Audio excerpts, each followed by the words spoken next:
I do want to welcome everybody. We're not going to, Sophia is here, our intern from Oregon. Hi, Sophia.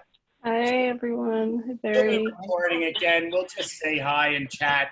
There was a chat and talk. There was a chat function. If you'd like to present tonight, put in the chat function to everyone and just put your name, I'd like to present. Because I usually go random. We do have a lead-off presenter tonight, a combination of Regina Silver and Bonnie Epstein. We won't start for another 5 minutes. I'll watch as people come. The chat button's on the bottom. And so everyone, welcome again. Artist Talk on Art. We'll start briefly, but probably at 6:07. And hi, everybody. Thanks for being a part of what we do here.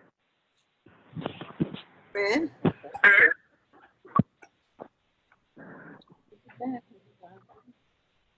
Mitch. Hi, Mitch. I don't know anybody. Well, you will. I really like your collages. I was just looking at you online. Your collages are quite dynamic. Well, thanks. Little animals, huh? Which is an interesting translation to your sculptures. They go together. Wow. I see a finger going back and forth on the screen. Over here, Maggie. Hey, Maggie. Hi. I'm Matt. Hi, Mitch. Hey, Mitch. Hello. Good to see you. Good to see you. And Hi, Regina. Okay. Hey, Bonnie. hi. Where is Barry disappeared. Hi, Elaine. Hi, Fran. 2, 3, 4, 8, 12, 13 of us. Hi, everybody. Barbara, I have a question. I'm looking online at your work. Are the faces are real people or? Most of them aren't, but the last couple of pieces I did are my grandkids. Oh, because I see you have names There are on. likenesses. Fiona, is that a grandchild? That's a granddaughter, yeah. Oh, I love them. They're fabulous. And of course, what about Daisy? No, Daisy, no, not all the faces. That one is not a portrait of anyone. Oh, they look like they should be somebody. I love them. They're wonderful. Thank you. How big are they? Barbara, how big are they? Life size. Oh, cool. I also do some smaller pieces. Excuse me. You're stealing Barbara's thunder from Lake, okay? I can't hear you. More question right now. Well, I think we'll start formally now. Welcome, everybody. I'm Barry Kostrinsky. This is Artist Talk on Art, part of our programming in response to the pandemic and social distancing. Instead of being downtown at 12 West 12th and First Presbyterian in the past, we've been at the National Arts Club and many other locations over our 45-year history. Now we're in our homes. We're doing Zoom meetings. Thank you all for attending. This is about artists talking on art. Artists are here talking on art. That's our mission as far as I'm concerned. It's to provide voice for those who sort of need a voice, who want to share. And I think we've learned through now 14 of these Mondays that when we share, a sort of hive mentality develops. We sort of, we relate on a level that we're doing things, but we're not doing them together. But we're totally understand each other. So we're in different spaces. Some people are in California, some in New York City, some in the Mamaroneck where I am. Artist Talk on Art is a 501(c)(3). It's a nonprofit. These talks are for free. If you'd like to contribute, our website, ATOA-NYC.org, has information. And again, tonight, if you'd like to present, just send something in the chat. But I will go around at the end in case you weren't able to figure out the chat. If you have any technical difficulties, we work on it together. We have people here who help us. Kudos to Fran Beeler. She always helps out. And of course to Sophia, who does. And, let's all share our voices, listen. We'll have time to ask questions. You can jump in. We will occasionally mute the whole group when it comes to a presentation. Mitch, you have a question? Mitch. Mitch, you're muted. Muted. Okay. All right. I'm very pleased that Christina Massey and Barbara Minch and Margaret Zox, who has come back, are all new. So I had asked them to come this evening, and if you can bring them, towards the beginning of the presentation in case they have to leave early, I'd certainly appreciate it. Of course, great, thank you. And Mitch, a board member of the Artist Talk on Art. We also have Roberta Bernardi here. Jacqueline Serrat is not here. She's always behind the scenes and often here.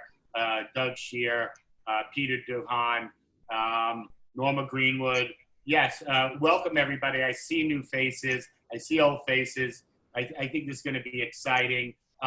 We do have every once in a while a sort of focused event where we'll, like we did last week with the watercolors, Emily Stedman. Now we are going to start off with Regina Silver and Bonnie Epstein. I'm going to let them go into the project that they're doing. I think it's important to remember the times we're in now are so volatile on so many levels, and they're going to be addressing some of those issues in a very creative way. And it also is a project that opens up to the viewers to engage and do, I believe. So I'm going to hand it over to Regina and Bonnie. Sophia's in charge of this meeting, moving people around, and any questions you can ask chat questions. We'll help you out with technical things. Just keep in mind, if your audio's on, it can trigger the visual. You can pin a video in the top right and just watch that speaker. If you hit those 3 dots, pin video makes that guy big, as well if they're a woman, but as well if they're speaking, it should work. Very top right, you have speaker view, gallery view, all different tricks on your computer. So welcome again. Nice to see everybody. And you are what makes this Artist Talking on Art. So thank you. Okay, well, a month or two ago, Bonnie Epstein asked me if I would participate with her in a project for the USPS art project. Now, Christina, is that you? Christina Massey? I didn't realize that. Well, I'm glad you're here. Christina Massey started this project, and I hadn't really been doing much of my art. I was kind of not happy with what my choices were. So I was really glad to get involved in something that meant something. And I'll show you, Bonnie, oh, you disabled screen sharing. You have to allow us to share the screen, please. Just one sec. Disabled it. Bonnie sent me, okay now? Not quite yet.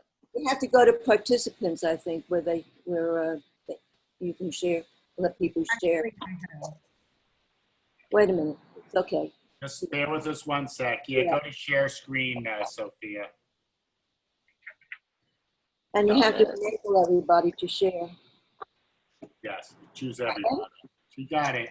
Okay, so Bonnie sent me this ledger sheet, as you see on what you see on the left, and it just said a chronicle. Can you all see that? Mm-hmm. It just said a chronicle. The other side had in smaller letters the date, January to June or something, 2020.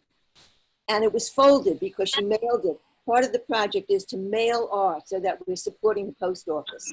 And that's really what it's doing. It's helping the post office who might go out of business.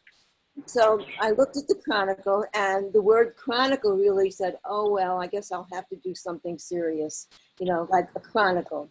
So my instinct was to, using the folds, to do a chronicle about the corona and about the protests. I'm on the I don't know if you can see it. Zoom. large enough. I don't know how to make this larger, really. This is working. This is working when we have you just up. It's large enough. Okay, good. Then, so this was the whole thing flat, but let me just get out of here and go to the next one. Uh-oh, wait a minute now.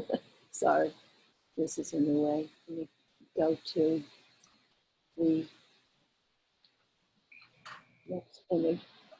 So I folded it because that's the way it had arrived it to me, so that it fit in a number 10 envelope.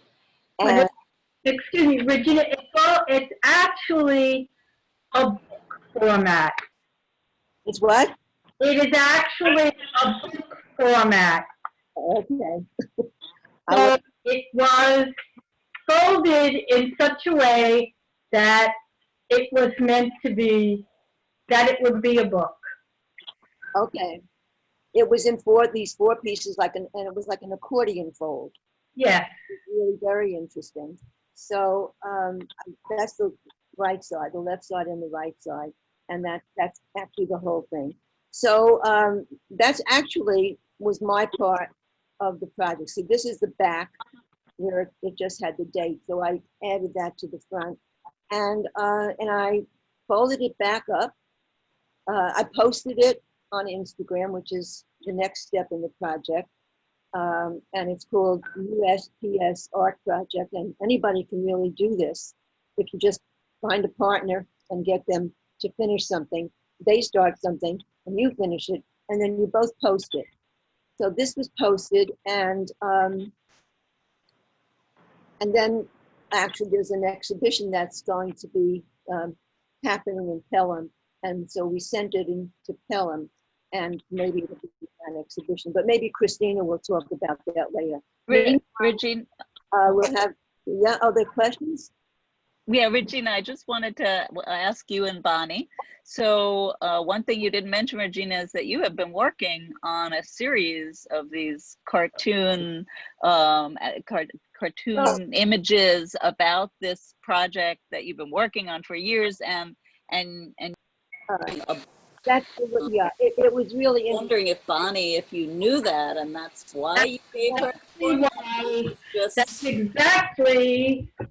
That's exactly why I chose Regina as my partner, because I do books and artist books, and I work with political subjects, and I'm always trying to be very, very careful that I don't step over the boundary between commentary and propaganda. And Regina always does the same thing. She chronicles and she is not doing propaganda. And so when I saw the project on Instagram, when I saw Christina post the project on Instagram, my first thought was, I have to do this. This is fun. This is going to be something that's going to snap me out of all this garbage that I am not handling well. And I started thinking of who would I work with. And the first person who came to mind was Regina. And so, I figured, okay, I can send her a blank article, and I know she's going to fill it with wonderful things. And actually, I didn't tell her what to do with it, but in my mind, this is what exactly I imagined would happen. Thank you. Well, the funny thing is, what Bonnie's talking about is that after painting protest paintings for about 10 or 15 years, mostly about the Granny Peace Brigade and their marches, I ended up doing a kind of a comic book where I'm explaining to my grandson why I'm always so busy, because I'm out with the grannies, because it's actually like a little history of the grannies and what they've been doing, and showing him my paintings that I did for it. So I did have that kind of experience with portraits, because I'm not really a graphic designer like this, but it did give me enough confidence that I went back in, and at least I didn't have to do balloons and blurbs. I just cut out, you see, these things were all cut out of the New York Times. I get the New York Times in print on the weekend. So I had about a month of weekend New York Timeses where I could cut out all the headlines having to do with the virus and the protests. And my husband kind of put them on the computer and shrunk them so they would fit, you know, because each of these things is it's 3.5 inches wide, each of the folds. So that was really the logistics of it.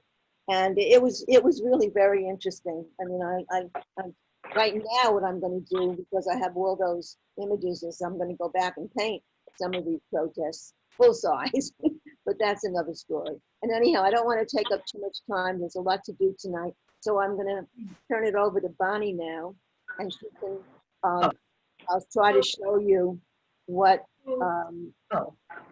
Regina sent me, this is a color photograph. I'm really a klutz with screen sharing, but Regina has images. This is a color photograph of the watercolor that I got from Regina. Try and hold it still. You've got it. Don't move it back and forth. Okay. Yeah, that's a whole video thing. In reality, the colors are much more vibrant than this. And when I took it out of the envelope, it was folded in half. And when I opened it up, I was like, oh, it was exactly all the colors of all the sunrises and sunsets and beautiful flowers that both of us had been watching other people look at while we sat at home. And so when I opened it up, it was like, oh, you know, completely wonderful, concentrated spring 2020. And my first thought was, I'll embroider flowers all over it. I'll make beautiful flowers. And I took out my threads and my needles, and I was going to fill up the page with flowers and whatever. And then I thought, well, what am I going to send? What am I going to send Regina? And I sent her this chronicle book, and I, in my mind, knew what she was going to do. And then I realized, if she's doing that, how can I just cover a page with cute flowers? Why don't I do something similar? So I took her actual watercolor and folded it into an instant book. So, you know, like, I don't know if you're familiar with instant book format, but it goes together. And I decided that I too would chronicle spring 2020. So I embroidered flowers on it, and then I thought of all the words that we learned about this year. So I then wrote, Regina, do you have? What? What? You want me to put it on my screen? Can you, I don't know if, can anyone see this? I'll Yes, see if I hold can it just share. still like that, just like that. Don't move it. Oh, here we go. Oh, that's Regina. Wait a minute now. What did I do? Jesus. All right, so that's the first one. That was the thing that I sent Bonnie. Make it work. I have, and then that's the, do you That's see it? the cover. Oh, wow. That's the little That's book the that she cover. made from there. And That's you the can cover. see the scale. This is the envelope it came in. Bonnie, talk to me about your use of embroidery, why and what it means to you. Excuse me? Talk to me about embroidery, your sort of use of it, why you do it, your sort of history with it, what it means to you. It has a lot of meaning, and a lot of artists have engaged embroidery in the last 10 years for a lot of reasons. I do not have any art training. I'm completely self-taught. I grew up in my grandmother's knitting shop. And I grew up playing with colors and textures and patterns, with yarns and with threads and with everything, whatever. And I never wanted to embroider because there were kits all over the place and you had to, follow the directions. It was like color by number.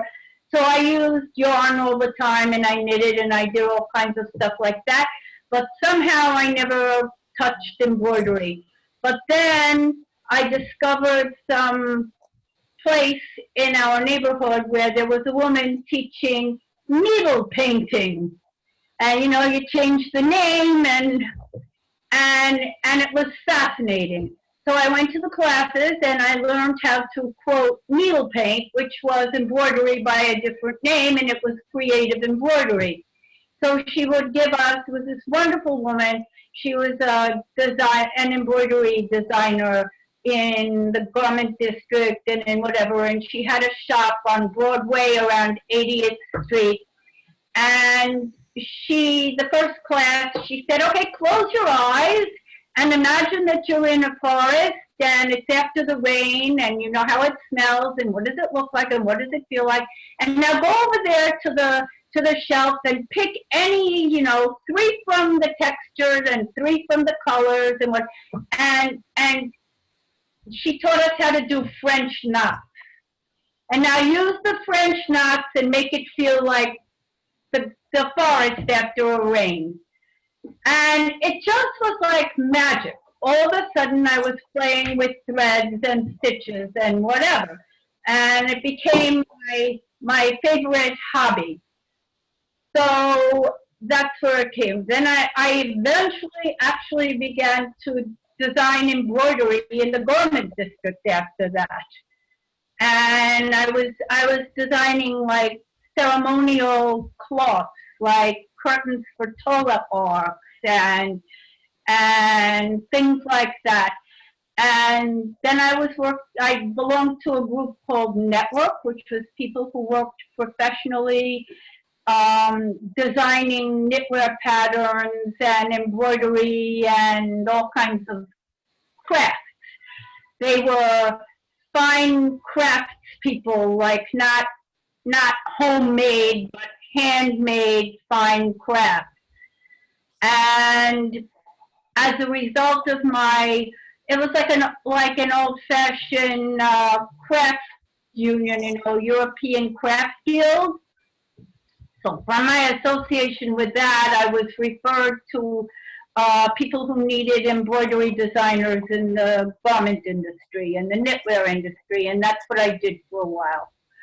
Again, while I was a teacher in a New York City public school. That was what kept me sane. And eventually, I belonged to a group called Textile Study Group of New York.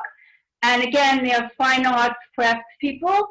And one day they were having an exhibition and it was going to open at what was the Museum of American Craft Museum. It's now the Museum of Art and Design. And it was a juried exhibition and we were all invited to submit work, and I did. And it was the first time I ever thought of my work as art, something that didn't have to deal with colorways from the industry and whatever. And so after that, I submitted a piece of work and it was accepted. So my very first piece of work was shown at what's now the Museum of Art and Design.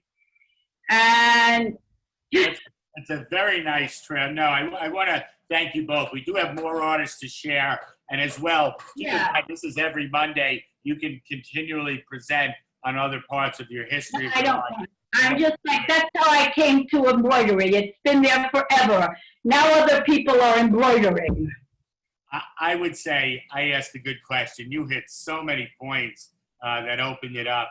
And it is often the link to the grandmother or the history of women's involvement, sometimes as it being subservient in an industry yours certainly a warm touch, and you coming around to it after not being added and not through needlepoint, through needle painting. So it's quite interesting. Very nice. Thank you both. A lot of great points. Art sometimes getting you out of being isolated, doing a joint project, feeding each other, doing something you may not have done, inspiring. And yes, having to perform, knowing someone else is going to see it and respond to it. You got to be on your game. It's not just a drawing you do and rip up. So I do want to run to Christina. Christina, you were, I could have sworn I heard Regina and Bonnie say you started this project. Would you like to, let's unmute. Would you like to talk and present next? Sure, yeah, you caught me right when the siren was going by, so hopefully you can hear me. Can hear you perfectly. Christina, what's your last name? Massey. M-A-S-S-A-Y? E-Y. That was close. Where are you from? Where's your studio or home? Sunset Park in Brooklyn.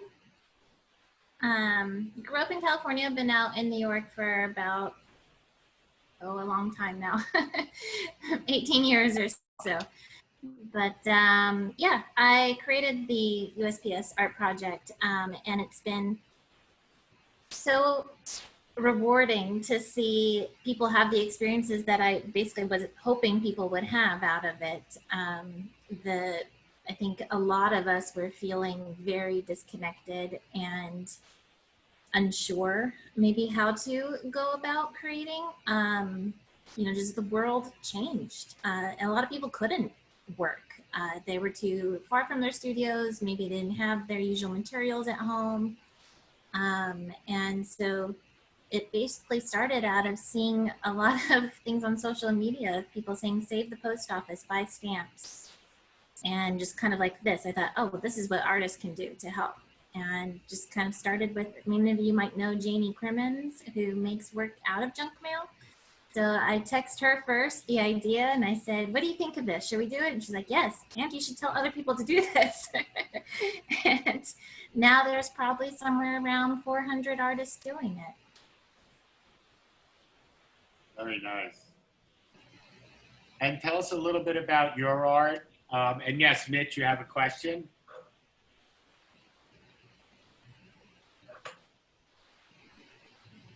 Mitch is muted. Christina, do you want to? Okay. Okay, yes. So I came across this, I came across Christina, I think prior to, but I'd really seen a lot of her work at Art in New Jersey earlier in the year. And she was in the same room, because it was in a hotel, as Sarah Mori, who I've known for a few years. And when this came about, I didn't know who did this project, so I contacted Christina through her page. Created it. And I think one of the great, because you know, art is essential is one great hashtag during this period, but the other one is artists supporting artists. And this is certainly a project that is so typifies that.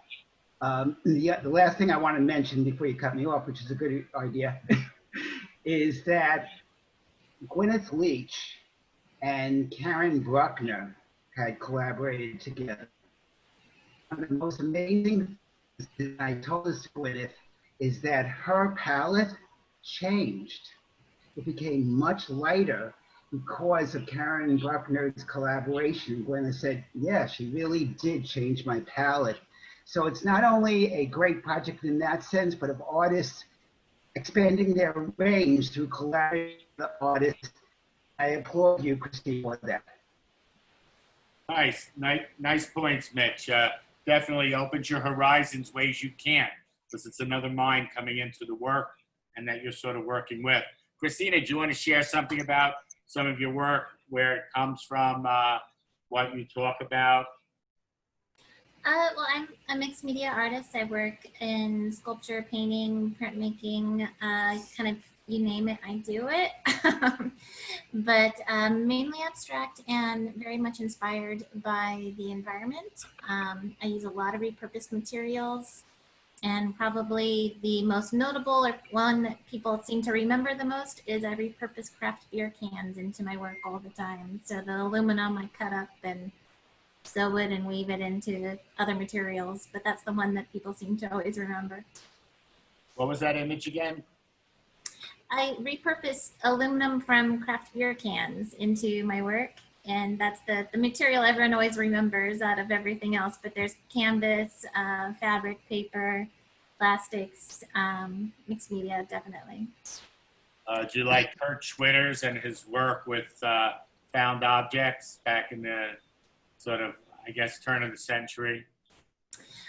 Yeah, I love found object work. I feel like I kind of resonate probably the closely with Judy Paff, if you know her. Very like kind of transforming the work into these strange organic forms. Excuse me, Christina, I love you because what you do, if you want to come back another time, you have a website, correct? Yes. And you could do it. You could do a screen share on your website so you can show us your work. If you can come back another time. Yes, sorry, I didn't know that you were going to be asking for all this tonight, so I didn't have that prepared. I really. Part of the rules when we see a new face, we call on him right away, and everybody sort of says, "I remember when he did that." No, so well, yeah, it was a natural lead because she mentioned you, and you did offer quite insight into your materials, working with repurposed materials, concern for the environment. Again, these are topics that are here for a reason, for maybe lack of concern for the environment makes us have to have the proper concern. Lack of freedoms, lack of voting rights maybe makes us have to support a post office so it doesn't disappear and we can do mail-in voting. There are a lot of issues underneath just doing a green painting. Today, obviously, the context of our times. I do want to move on. Carol Arito, would you like to present? I don't know how I could present. I have some slides on my desktop, but I don't know how I can bring them into this. So I'm going to let Sophia help you, but the trick is there's a button on the middle bottom, says share screen, and if you click it, it'll give you options. Okay. And one will be like your desktop, and then we'll see everything on the desktop. Oh, okay. You'll see everything on it? Yeah, so start closing. There's bat on there. I don't think you want to look at that right now. It's bat life. Let's see. This is, I'd like to present this. Should I drag it in? Or hit share screen? Click on the particular window you want to share in the share screen and then hit the share screen button at the bottom. Okay. Thank you. Open.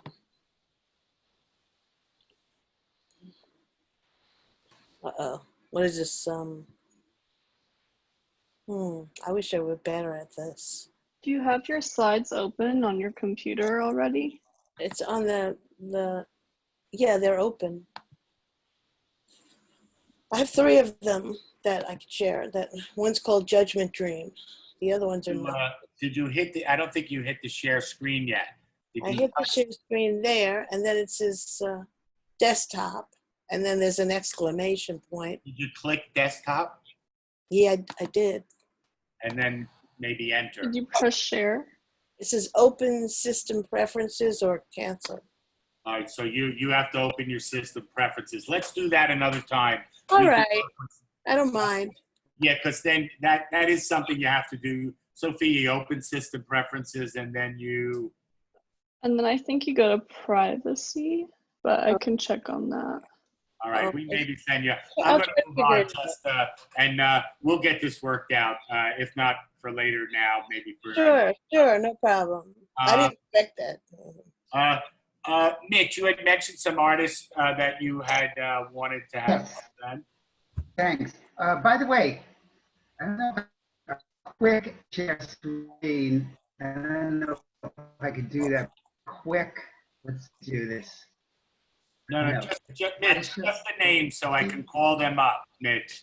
Was it Mary, Maggie, Irene, Fran. Fran? Fran, Steve Mitch. Hirsch. Steve Hirsch. Wasn't it Barbara, Maggie, Maggie, Barbara, and Christina? and you. Okay, let's go with Maggie Brown. Would you like to present next, Maggie? Sure. Excellent. Thank you, Maggie. Okay. Welcome. You're Where are you located? I'm in Greenwich Village in Manhattan. And I am during COVID, since I wasn't going to my studio, I made a makeshift studio out of the apartment that we have that is above us that we are waiting for to join with our apartment. So it's a total empty space.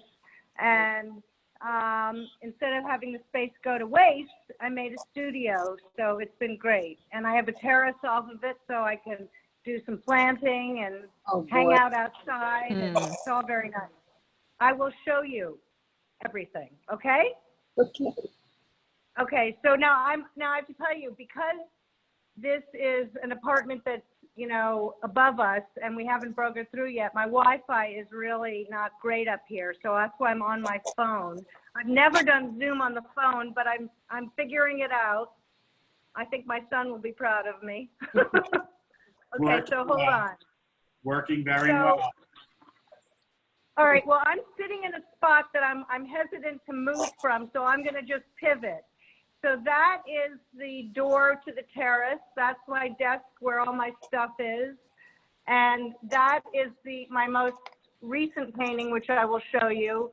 And so it's great because when it's a nice day, I can paint right there with the light. And when it's not nice, I have to close the door and the light is not great.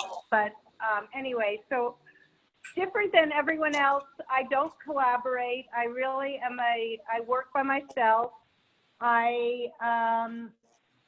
During this period, I didn't know what I was going to do. What was I going to do? And at first I did some drawings and watercolors of flowers just because, and here they are, just because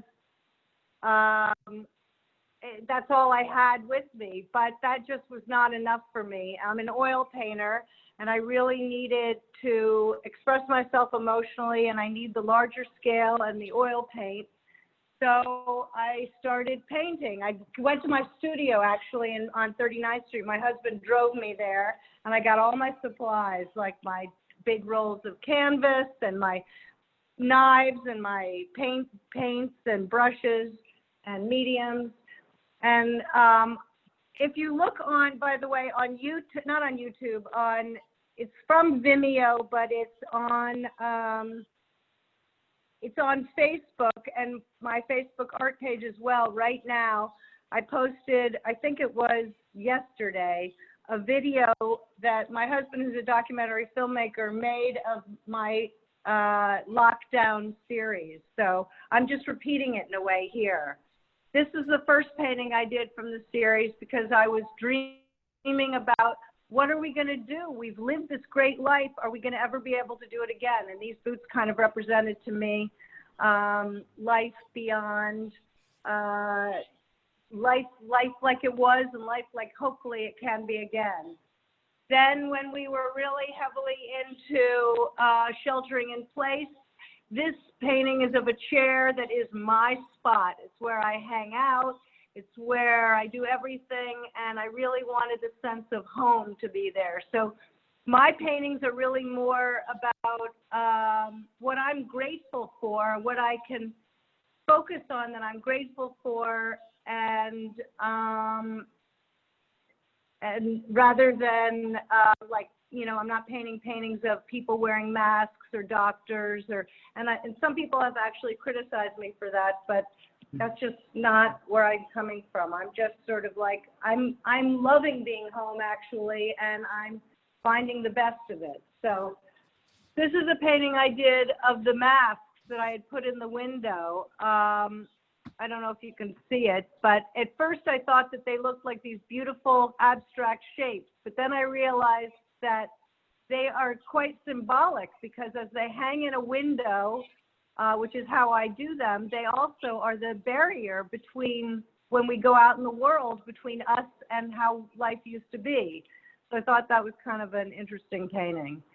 Then I did this painting, which is of my husband and dog on our couch. And I really wanted to express the best of life at home, which is love and comfort and warmth. And I wanted the viewer to be able to be in there with them, hence the perspective. And just so you know, I paint always on the wall and then I stretch it afterwards. That's just what I've always done. So anyway, then I did this painting, which is actually me in the bath.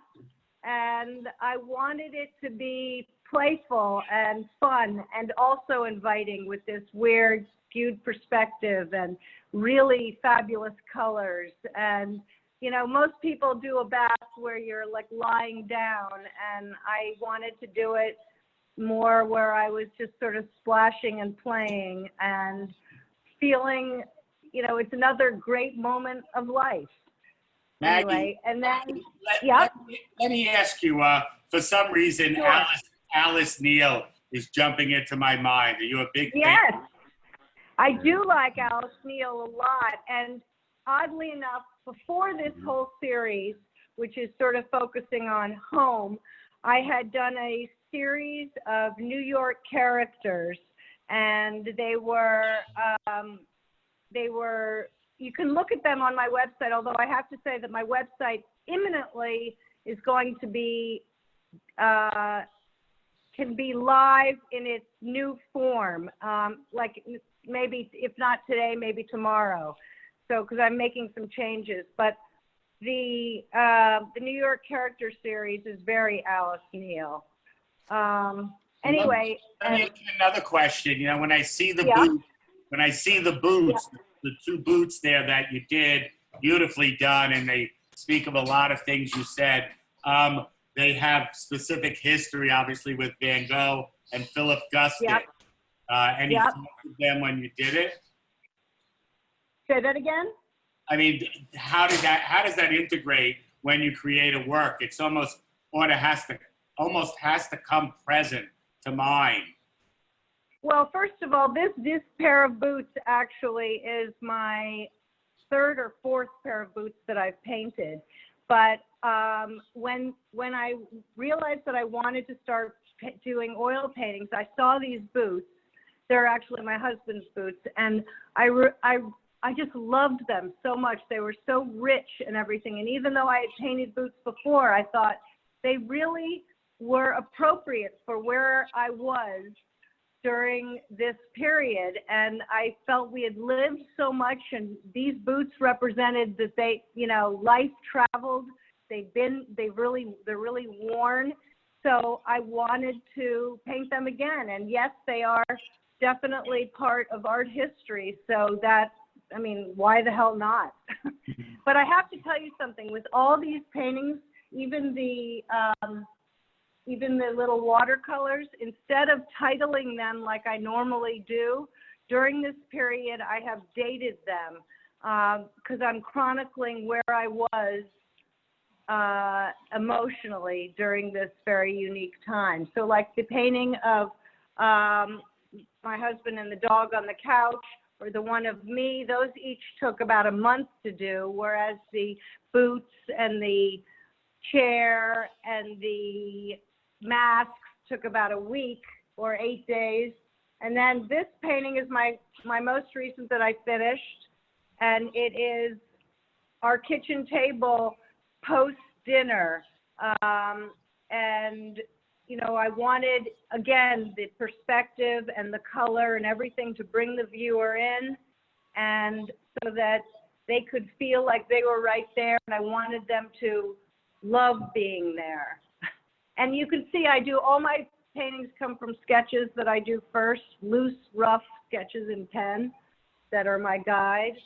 and I paint raw, on the walls, and I stretch it, and all the dots that you see on the edges of everything are because when I'm painting something that needs to be specific, like fine-tuned, like a face, or these perspective ones are crazy. Like, look at the one here, has so many dots.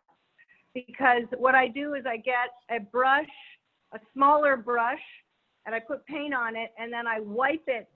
It's like a weird habit. I wipe it on the edge so that I can re-get it again without having to go to my palette.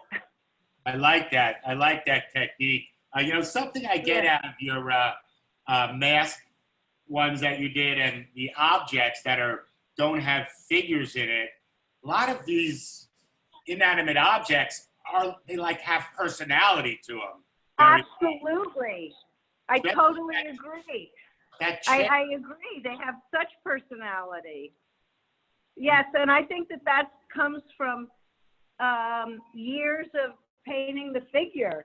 And for a long time, I did figures, fruits, and flowers. I would go back and forth. And if you look at my website, that's my older work. And then I did this series for 2 years, I guess, or 2.5 years of the New York characters. And of course, once COVID started, there were no characters to see because people wouldn't even make eye contact with you, let alone reveal their whole face. So anyway, I'll show you one other thing, which I'm pretty thrilled with. Some wildflowers that I have planted myself. Wait, I'm going to show you the best ones are down here.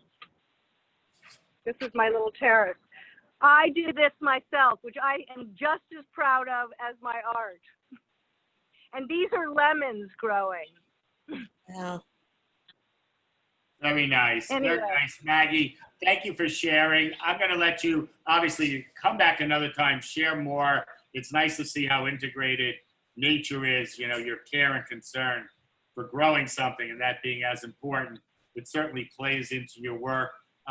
You are expressing from a very personal side. I think, when you said you're chronicling your emotions, you said a lot. And I like the dating as opposed to the, whether it's signing or labeling with a name.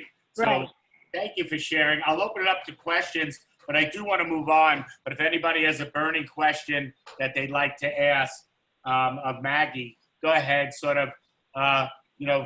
raise your hand and I'll see if I can get a new voice to share a thought.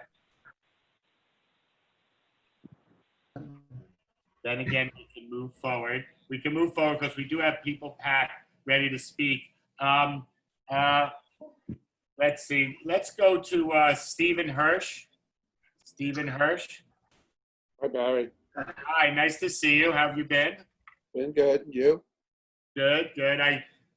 Stephen, I'll give an introduction because he's done some interesting things, I think, somewhat recently to some of his work, and is putting it out in direct response to his emotions and feelings, what he sees with mass, what's happening in the streets.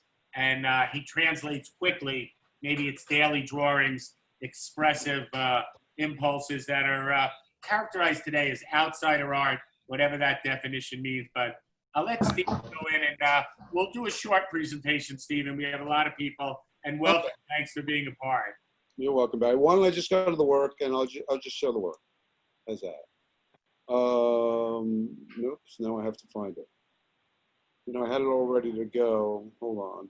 I'm sorry. Give me a second.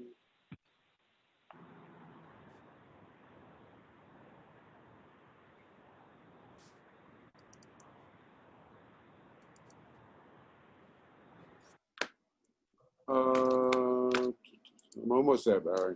There we go. All right. Consider this like the intermission at the old movies.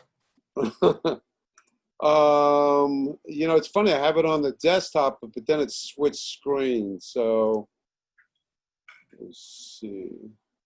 Barry, do you hear me?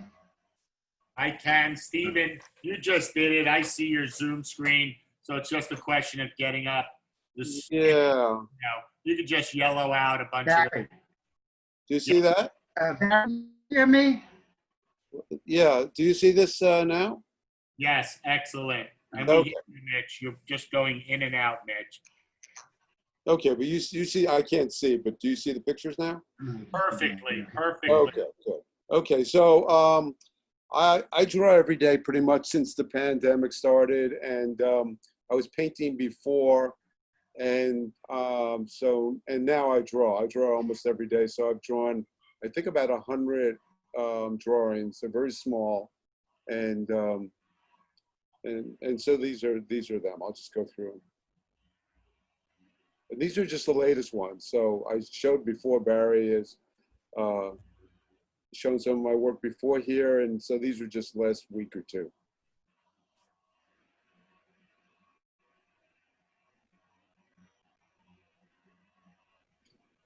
If anybody has any questions, feel free to ask. I've been cleaning my apartment since the pandemic, and this is an old photograph that I found, and I was holding the photograph, and then I decided to paint the photograph that I'm holding, or draw, I should say. I'm sorry. And what's that line I see in the middle of that photo? A bend or a crease that you? Yeah, it's a crease in the photo. Yeah, yeah. Very nice. So they're all, most of them are pandemic kind of images. Stephen, on that last one, how'd you get that sprinkled dot effect? Was that watercolor dripping or? It's acrylic. It's watered down acrylic that I throw at the drawing. I like that. Yeah, thank you. Are these all watered down acrylic? These are water-soluble pencils. Oh. Yeah, which it's kind of weird. I'm self-taught, and I've been painting for about 3 years. And then when I started drawing, which was on March 19th, I can remember the day, because I went to Blick, and I asked the woman what kind of pencils to buy, and she said, "Well, buy these or love them," because I didn't really know anything about pencils, and they were water-soluble pencils. So you draw, and then you add water to the area that you draw, and it becomes almost like watercolor. Interesting. They're fun to work with, yeah. Well, I'm not surprised. If you asked an artist in an art store, you're going to get great advice. Yeah, she was a manager. So the two mediums that I've started doing are painting and drawing.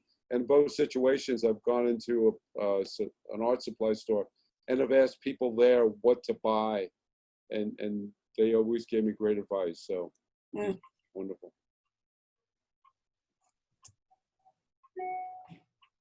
Very nice. Would anybody yeah. like to ask some questions, or in general, even make a comment? This is not about, you may have a statement, something you like to say. Steve's work is moving, the blood in that shot, and his sort of direct approach to artwork, very childlike in a positive way. You've got your detail that reads form, you do your repetition that reads pattern, and your space is both three-dimensional and it flattens, and your coloration is terrific. There's no question about it. You're bright, and to be able to working watered down and get that strong a coloration. At times I see opposites. I see the red and the green, so you're using complementaries, but you're doing it all natural from feel as opposed to from education, because it's a strong combination. And I love that you throw the paint, just throw it at it for an effect. But I can't miss the knife in the head. You're saying you're obviously feeling some hard things, yes? Well, these things, I'm a photographer. I work for the New York Post as a photographer. So a lot of the work that I do is, as a photographer, they're my images. And then I kind of will look at, the news of the day, and then just pick up on that stuff. And it all goes in my head, and then I just kind of regurgitate it and put it back in my drawings. So this is actually a compilation of some photographs that I did that I had in memory. And then this guy with the knife in his head, he got attacked in the Bronx, and had a knife in his head and was walking around with a knife in his head. So it's kind of, it's kind of weird stuff. It's all stuff that's kind of churning around in my brain, I think. This is from a photograph. Somebody hired me to do a graduation photograph of the boy in the middle who is transgendered, which has nothing to do with this, but I decided to then paint the photograph after that. And then it was down in a park down near the Williamsburg Bridge, and I painted the woods in the background, and then I decided I'd have a bear in there or something like that. Again, all stuff just in my head. Stephen, when you mentioned the New York Post, J.C. Rice is a friend, and he's presented here. Yeah, I saw that. Yeah. Do you know Linda Obuchuska? The name sounds familiar. 10 years ago, she was with the Post. Oh, yeah, I do know her. Yeah. I sort of understand your read of objects. It's almost like I hate to phrase it like this, your natural nightmare flow of images that we're presented in our, not pop culture, but our news culture is very much a pop culture. Yeah, pretty much. Anyway, that's it. So They're great. They're really great.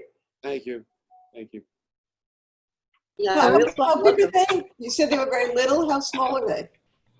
They're 8 by 6 inches. 8 by 6. Yeah, I do one. Very dramatic. Great. Yeah, they're really small. Yeah, I like doing small. I don't do big paintings. I do 17 by 22 paintings, which are small too. I just find you can do a lot more work because you're just not filling a huge canvas. I mean, I'd probably like to, but I just think it would take so much time. And as a photographer, I don't have much patience. I'm so used to making things kind of fast. So these are very strong, really strong pieces. I love them. Thank you. Again, I'd like to say if anybody else wants to speak, use your chat function that's you can do, and you can type in that you'd like to go and present. And as well, if you want to share your website or links or anything, put it into the chat as well. You can do that. I do want to go to Fran Beeler. Welcome back, Fran. Hi, good to be here. It's great seeing everybody's work, and I just... I'm sorry, Fran? Yeah. Fran? I would prefer that Barbara Minch present because she hasn't been on, if you don't mind. Sure. Okay, so thank you, Mitch. Barbara, welcome. I did see you talking earlier, and the pieces behind you look fascinating. We'll go to Barbara, and then we'll come back to Fran. Barbara, where are you now? I'm in West Orange, New Jersey. Not far. It's about, I'd say about a 25-minute trip into New York. And tell us about the materials. I heard you saying you make your own materials using flour and different things. Are we looking at paper mache, paper, ceramics? You tell me. I know it's sculpture. You just tell me. Well, I'm also concerned about the environment, and I teach drawing, and I taught watercolors, and but my art is more in my hands than in my head. The less I think, the more the art kind of reveals itself to me in my hand. And I started looking around. I teach at the Montclair Art Museum, and they require their instructors to kind of take a class other than their own, just to help the discipline. And I took a ceramics class, and the one thing he said to me, the instructor, was that I can't work large. And of course, then I wanted to. And so I had to find a medium that I didn't need to fire. And what I ended up doing is I went online, and I also went to Jerry's, and they had this creative clay, but it was like, at the time it was $6 for 16 ounces. And within a year or two, it became very popular and became like $17 for 16 ounces. And so I couldn't work large with that either. And that's when I went, my favorite thing right now is Pinterest. I find that everyone is sharing on Pinterest, and you can, you know, between Pinterest and YouTube, I'm more of an intuitive learner. And so I kind of went there to figure out how to make paper clay. And there were a number of recipes for this, and I started to use them, and some weren't as good as others. And I came up with my own formula, and I find that with the ceramic work, if I wanted to add to the ceramic, I would use this paper clay. And interestingly enough, one day, one of them fell off the table. The ceramic broke, but the paper clay didn't. It's very strong. It's made with a joint compound, which they use in building houses, you know, straightening walls and whatever. There's no firing in the process then? No firing. It's all air. My formula actually dries within an hour or two, and it's very strong. And then what I ended up doing. Does it rehydrate if it got water on it, would it open up? I would say that water is probably its kryptonite. But then again, you wouldn't want to put an oil painting in water either. So, so I'm not going to worry about that.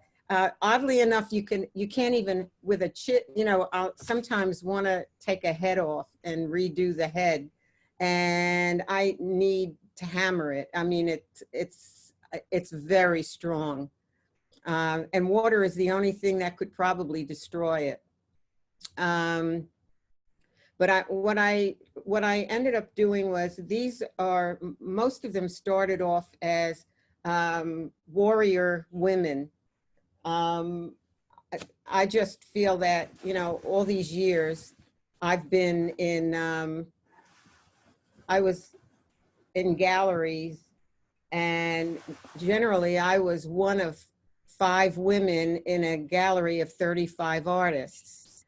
And I just started doing these warrior women, using, you can see in the back there, what I do is I use packing tape, and I wrap my studies in the wrapping tape, in the saran wrap, and then use packing tape to get the form. And then from there, I use masking tape, and I start to put coats of this paper clay onto it. That's very smart, because you save the material, you save the expensive material, and you're able to manipulate and build your form with the sort of movable bubble wrap or whatever you're using. Not only that, I use discarded plastic bags from the supermarket. I've got a whole garage full of it. The stuff that you can't recycle, I use them in every one of these pieces. Can you show us that? Can you do that? Can you show us the materials? Let me. Interesting. Okay, wait a minute. This is the only clean part of my studio, I want you to know. Hold on, let me get my light. You know, if you show us the materials, next week Stephen will have 14 figures made. No, I don't think so. These are beyond my comprehension. They're beautiful. They're really beautiful. They would be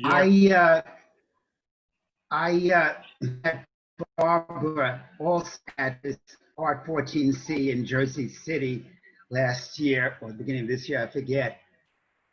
And I was really fascinated by her, which was actually in a lobby area. And then I went up to her studio.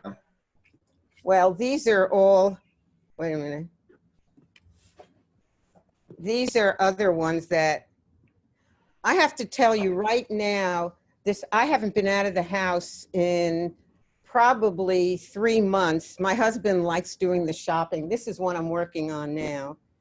So can you explain materials that you use, like, you know, bags and things like that? So interesting. It's fascinating. Yeah, these are smaller ones that are evolving. They're kind of, these are the ones that I did with ceramics. And what I ended up doing, I didn't know how to use the glazes. And so I ended up using paper collage on them instead of using glazes. And then I put a number of varnishes on it so that it actually looks like glaze. That looks like a religious figure. It's really amazing. But these are now my latest one, the newest ones at tabletop. And this is one I'm working on now. So can you explain the materials that are in that? Okay. That's quite fascinating. Can you, like, point to the materials? Well, here's one. Let me see. These are the, you know, casts of the arms. I use a lot of tin foil. All the faces are done with tin foil. Let me But you can't see tin foil on the finished pieces anywhere. Stephen, let me explain. Artists often, instead of doing traditional casting, as artists have always done, which is quite a process, I've gone ahead and taken any material, wrapped it on an arm, sort of taken it off. There's your form. Build it up a little, manipulate, and then you work off that. She does this paper clay on top. So the understructure is like a light housing that she can form, and all the outside and putting the varnish. I've got to ask you though, Barbara, you know, you mentioned that these women are warrior women, but there's some sort of feeling in all the faces. It's all, I have to tell you, since this pandemic happened, I just don't understand this question of business over life. Without life, that you don't need business. And my pieces now are starting to be more sensitive about the innocence of just owning life itself. And I've come to the conclusion that, I mean, when we raise our children at 3 years old, they run around, I know my kids did, stamping on little ants. And now I realize the feeling of losing life and having an enemy out there, that my work is more about bringing in, you know, the environment and animals and just kind of embracing life. And I find that I'm working 10 hours a day right now because it helps me. It kind of is a meditation, and I'm not dictating where it goes. It's become, you know, I'm all of a sudden find myself doing mice and insects, you know, because all of a sudden I'm looking at the sense of life differently than I ever did before. I'd say I hear an appreciation of life for the micro, for the small, and maybe realizing we're small and something smaller than us has taken us into a new world. Very nice. Yeah, I mean, I feel that there's something bigger out there that we're all afraid of, actually, and I realize now, I mean, at 1 o'clock in the morning, I'll find a spider somewhere, and I'll pick it up and put it outside. I never used to do that before. Suddenly life has become very important. Very nice. Work is beautiful. Thank you. It really is. Yeah, very compelling. I didn't realize how, I mean, it started off just as to keep my hands busy, but now it's become something more because I also create papers, so that in the beginning I used to go to fabric stores and photograph fabrics or print fabrics out, you know, on a copy machine. But now I'm making my own prints so that it becomes kind of a, you know, a dual discipline kind of thing, an interdiscipline act. Very nice, Barbara. Deep work. You obviously, you know, I say play with materials with the highest of respect. And, you know, that layering that you do at the end, your coloration, and the way you put it together, fascinating. I've seen artists work with tape and tape their feet and then pull it off, and they get the form of the foot, and then you can work with it. So you have that sort of creative usage. But work is meditation, and artwork as focus, and, you know, going in, and it does something for us, as it does maybe exercise or sports or just being engaged deeply. It somehow quiets us up a little bit. I'm going to move on to Fran. If anybody would like to make a comment, feel free to go ahead. Barbara's work, definitely, you know, seeing sculptural work, and I, as a ceramicist, I've heard about paper clay, know how hard it is to get and how it's changed. So to see someone who's taken it, made it better, and then integrated it in different ways, it's interesting. Very nice. Can I ask a question? Yeah. I'm just curious. How many years' work surrounds you at this point? With these sculptures, you mean? Because I was a painter prior to this. Yeah. This work is the accumulation. I would say it goes back maybe 7 years. I've been doing this. I haven't really, life size, correct? Yes, they're all life size. Where do you store them? I mean, what do you do with all of them? They're in my studio, and actually, I just moved to this house. It's smaller than the other, but it has a large finished basement that goes out to through the garage, and so my house is my studio, and yeah. Very nice. Great work. Thank you so much, Barbara. Thank you. Let's move to Fran Beeler. Thank you, Fran. Thank you. It's been seeing everybody's work. Just a shout out to Christina Massey for her project. I am actually currently working on pieces with no less than 3 artists, and it's so fun. Not something I had ever thought about doing, and it's been a great thing to do at this time. So thank you. I will say, if anybody wants to reach out to Christina, throw it in the chat, and let's expand this project. And Christina, if you want to send us links, we'll put it up on our ATOA website as well, and help get the word out. Not to cut you off, Fran. Can I share my screen? Yeah. Okay, so I will do that in a second. Actually, so what I'm about to present has some resonating ideas with what Barbara was just talking about the world and nature and climate change. And this whole pandemic, of course, is part of that. We're just going to see more and more of this kind of thing, which is scary. But I was invited last year to be part of a traveling show by an artist in Israel. Her name is Carmela Berg, and she called this traveling show One Thing to Remember. And basically she asked each artist to think about one thing to remember and to create a piece that revolves around that theme of one thing to remember. So now I'm going to go to my screen and share my piece. So when she said to think about one thing to remember, the thing that was foremost on my mind at that point was the environment. And I thought about our connection as human beings to nature. And just, this is one of those, I don't know, sometimes images come to me in dreams at night. And this one I woke up with this image of combining animals and people. And this was the first one I did. Now, this is a series of 5, and they're going to be shown in this exhibit One Thing to Remember together.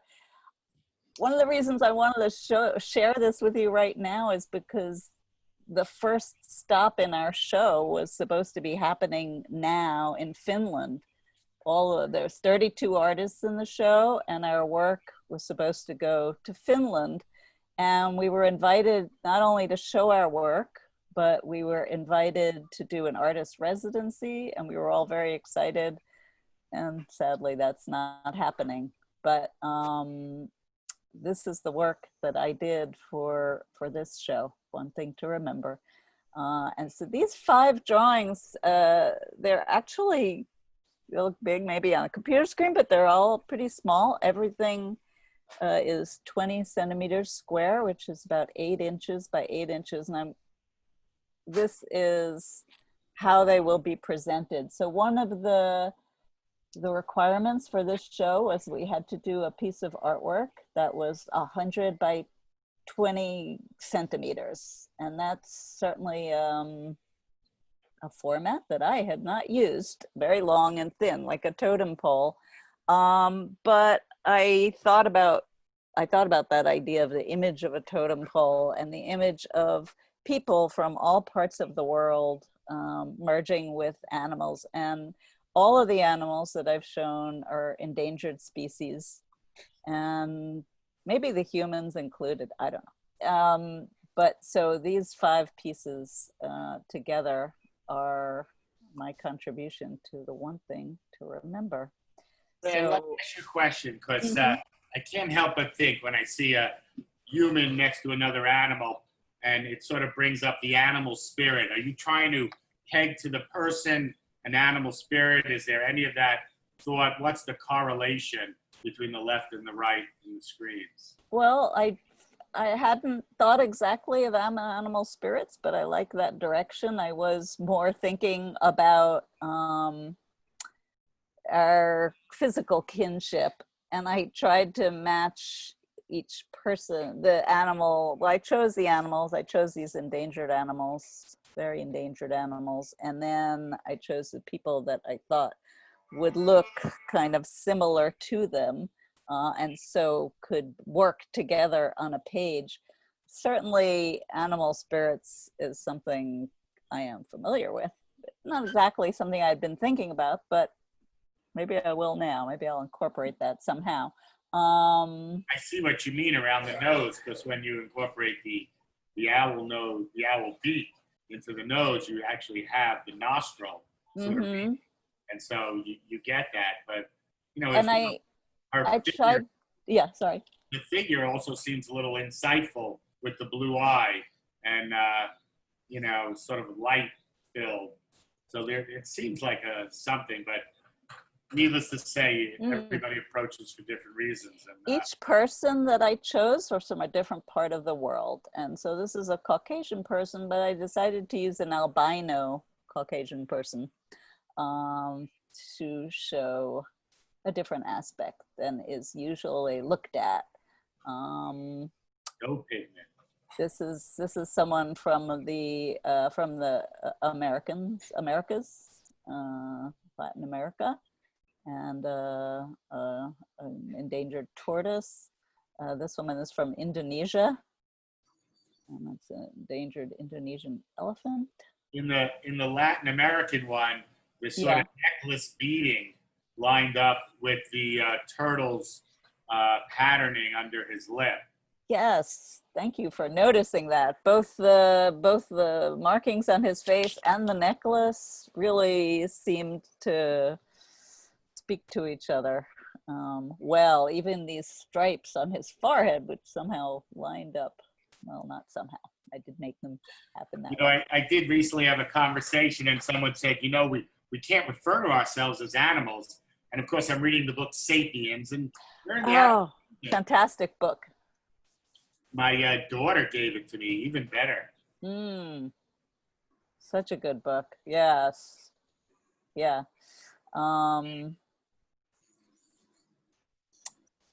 Yeah. Fran, are these colored pencil? Yes. Yes, they are colored pencil. And although I don't wet them, they are water-based colored pencils, which I love because of the soft texture that they have. But I don't usually wet them. Which one do you use? I like I'm looking at them right now, Caran d'Ache Super Color Soft. They're. I just started using those. Yeah. Okay. Yeah. I was using Derwent before.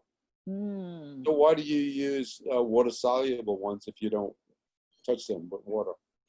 Because the texture of the pencil itself when it's dry is very different than a regular wax-based colored pencil. They're very buttery and soft, and I can get the kind of transitions. I do oil painting, and to me it resonates in a way that it's like oil paintings. That's the book. That is, yeah, he's got 3 of them. They're all wonderful. Did you read Homo Deus? I did not, but I read Carl Sagan and Ann Druitt did Shadows of Distant Ancestors, which was a book that went through 8 different monkeys, bonobos, chimpanzees, and culture, the culture of all the different cousins of the humans. And then in like chapter 8, he goes into humans, and you realize our cultural story is not special, is worse in ways, and it's just another monkey tale. You know, I just heard on the radio that hummingbirds can count, they have discovered, and they're not the only animals. You know, there's so much intelligence that we just dismiss. Rumor has it, hummingbirds have known for millennium that humans can count. Anyway, so all things being equal, maybe next year I will be in Finland with my work hanging at a show there, and then it's traveling to Oslo and then to Israel, so I'm excited about that. Interesting. Yeah, very interesting. I do want to say that is a common sad story we hear. Artists who work years sometimes for shows, certainly months ahead and year ahead, but sometimes it's the result of a 10 or 20-year career. You have a great show, it's going to travel, you have an opportunity to do a residency. I hear it a little too much. Obviously, this is going on in the arts, this is going on in construction, this is going on in every industry. Everywhere. We know how hard we work for our moments of events, and it's sad to see it happen to so many friends and to you.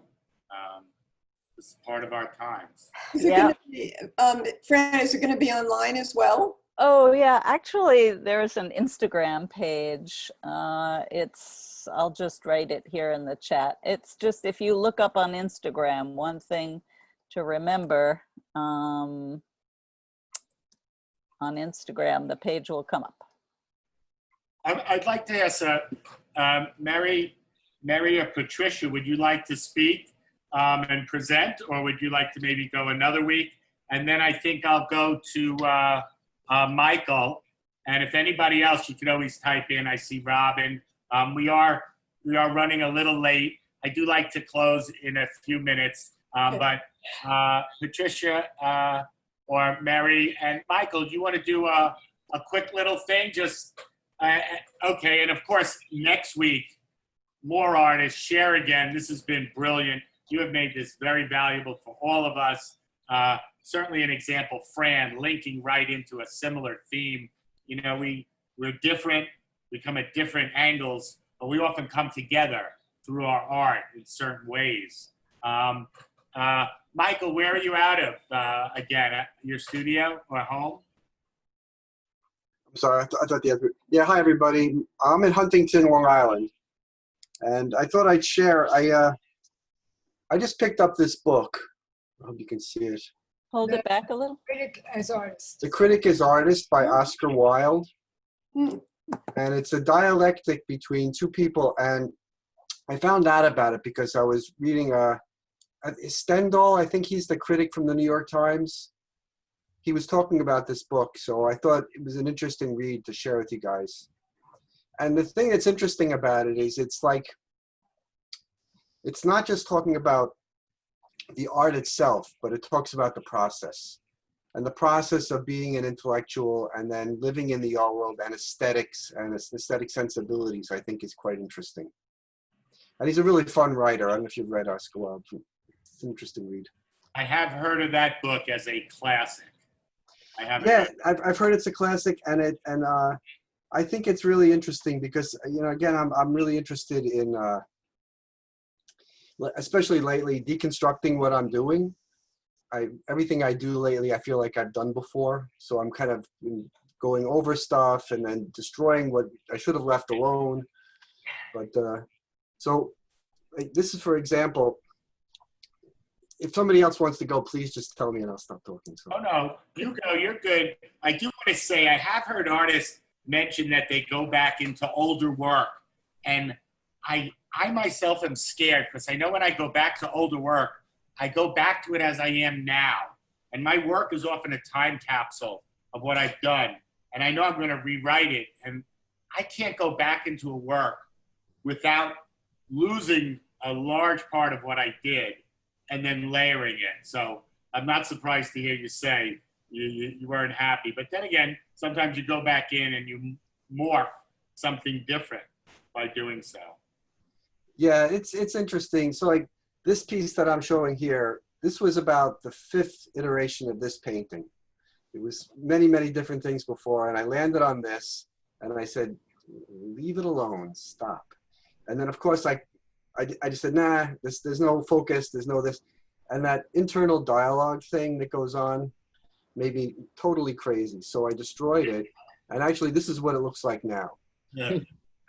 So it's interesting that, you know, so I've been going through this searching mode where I've been trying to like maybe kind of solidify the vocabulary of what I was doing.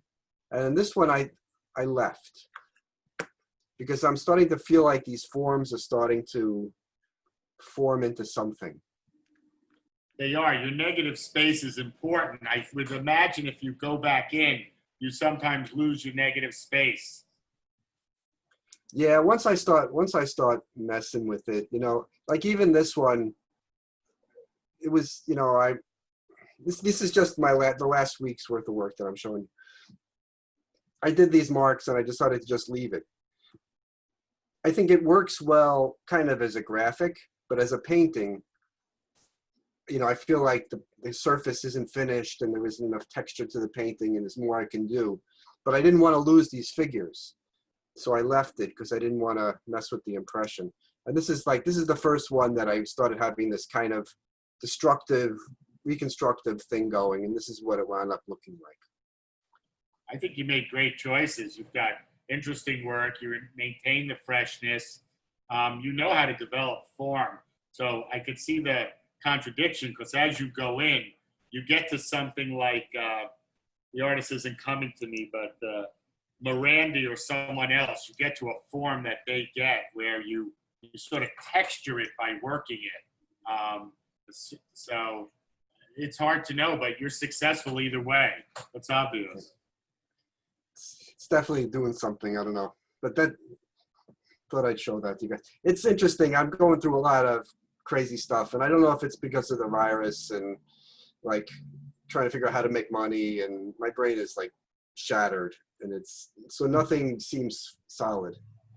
And everything seems like it's like ambiguous and unfinished. I don't know. I don't know if that's just the mood of the time. I don't know, but lately it's been like nuts. I think we'd all agree. Yes. That's. I do want to say I am going to end the evening here. There's several people I didn't get to. I'm sorry, Irene, Patricia, Mary, and I believe one or two more. I'm sorry, Elaine. We're going to meet next Monday. I'll make sure I'll catch those that I missed. I want to leave it at an hour and a half. This is Artist Talk on Art. You guys talking about art makes us fulfill our mission. We're here to share your voice.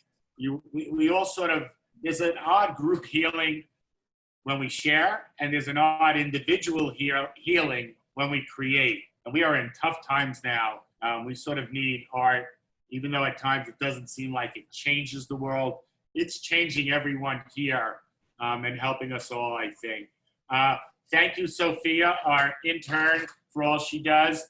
She's our intern out of Hood, Oregon. Thank you, Barry, for hosting again. Everyone, check out our website. Come Mondays. Pitch us ideas. We're going to be doing other discussions and dialogues as well.